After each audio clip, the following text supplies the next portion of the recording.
Electric field intensity on the axial line of electric dipole.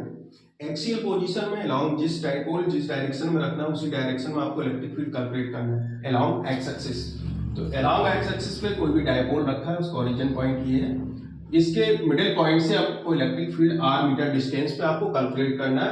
r metre distance पे जो point है वो p है, p पॉइंट पे इलेक्ट्रिक फील्ड कैलकुलेट करना है कि ये डाइपोल है। डाइपोल आप जानते हैं two equal and opposite charge separated by small distance 2 है।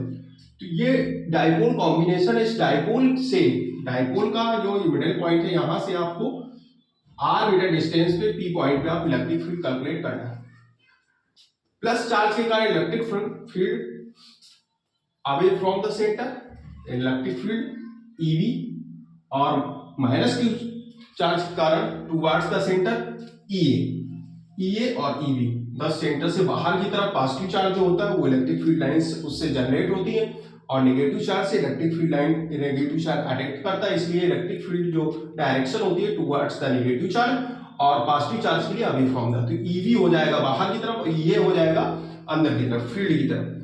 तो ये इलेक्ट्रिक फील्ड इंटेंसिटी आपको कैलकुलेट करना है EA माइनस क्यू चार्ज के कारण आपको इलेक्ट्रिक फील्ड का कैलकुलेट करना है electric field intensity minus Q charge जो डिस्टेंस आपको कैलकुलेट करना है, यहां से दो डिस्टेंस दी गई है तो चार्ज के लिए, तो यहां से आपको कैलकुलेट करना है। यहाँ पे एक पॉइंट आप ले लीजिएगा, ये आपने जैसे B पॉइंट लिया है यहाँ पे A पॉइंट ले लेंगे, तो ये दो डायरेक्शन में यहाँ पे EA फील्ड हो जाएगा और एक EB फील्ड हो जाएगी। तो यहाँ से आपको कैलकुलेट करना है दोनों से।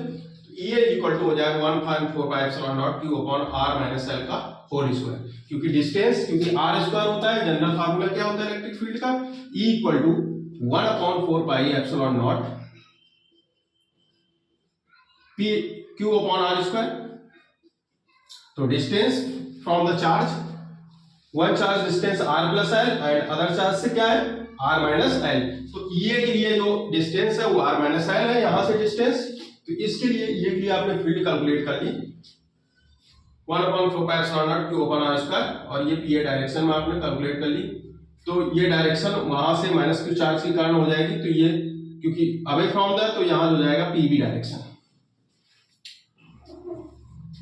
EV equal to B point के लिए यहां से कैलकुलेट कर लेंगे, तो यह वहां 1/4πε0 Q upon r plus l का स्क्वायर यहां से निकाल लेंगे, तो r प्लस l के लिए तो यहां से इलेक्ट्रिक फील्ड कैलकुलेट, ये बाहर की तरफ इलेक्ट्रिक फील्ड डायरेक्शन जो जा रही है वो बाहर की तरफ है, तो यहां पे फील्ड कैलकुलेट करेंगे तो ये r plus l along the px direction है। तो ये दोनों फील्ड आपने कैलकुलेट कर ली, इसको आप इवन इंटू भी ले सकते हैं फील्ड को।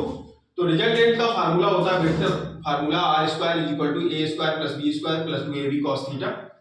इस रिजल्टेंट से, क्योंकि यहाँ पे एक वेक्टर पोजीशन है तो वेक्टर के लिए एक डायरेक्शन ये वेक्टर भी है, दूसरी डायरेक्शन ये है, दोनों वेक्टर के बीच में ये है A वेक्टर और EB वेक्टर, इन दोनों वेक्टर के बीच की जो एंगल है दोनों के बीच 180 डिग्री है। तो एंगल 180 डिग्री है, तो यहां से आपको रिजल्टेंट का फार्मूला आपने वेक्टर एनालिसिस में क्लास फर्स्ट ईयर में पढ़ रखा होगा वेक्टर एनालिसिस में r square equal to a square plus b square plus 2ab cos theta.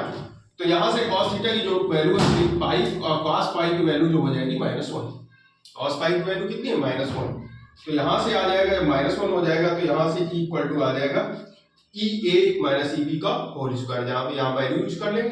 अब दोनों वैल्यू को पुट कर लेंगे, EA और EB की वैल्यू पुट करेंगे, तो यहां से ये कॉमन टर्म है Q अपॉन 4πε0 ये कॉमन टर्म में हो जाएगा, तो यहां से कॉमन ले लेंगे, तो r प्लस l का whole square r minus l का होल स्क्वायर अपॉन, तो ये कैलकुलेशन आप कर लेंगे। कैलकुलेशन में जो कैंसिल होने वाला ये होल स्क्वायर ओपन कर लेंगे, जो कैंसिल टर्म उनको कैंसिल कर लेंगे, तो यहाँ पे ये कॉम्बिनेशन मिलेगा कि E is equal to Q upon 4πε0 Q r l upon r square minus l square का होल स्क्वायर।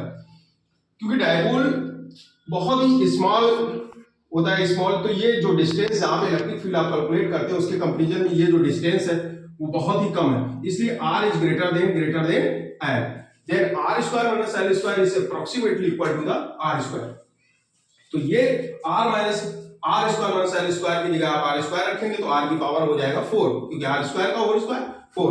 और इसको हमने इलेक्ट्रिक फील्ड डायपोल के टर्म में हमने इसको कम रखा है, जो 4 है उसको हमने इस तरीके से लिख दिया 2 × 2l ऑफ Q को यहां पे लिया है तो Q इंटू 2L को इलेक्ट्रिक डायपोल मोमेंट बोलते हैं। तो इलेक्ट्रिक डायपोल मोमेंट R से R कैंसिल हो जाएगा, तो यहां से आ जाएगा E equal to 1/4πε0 2p upon r Q.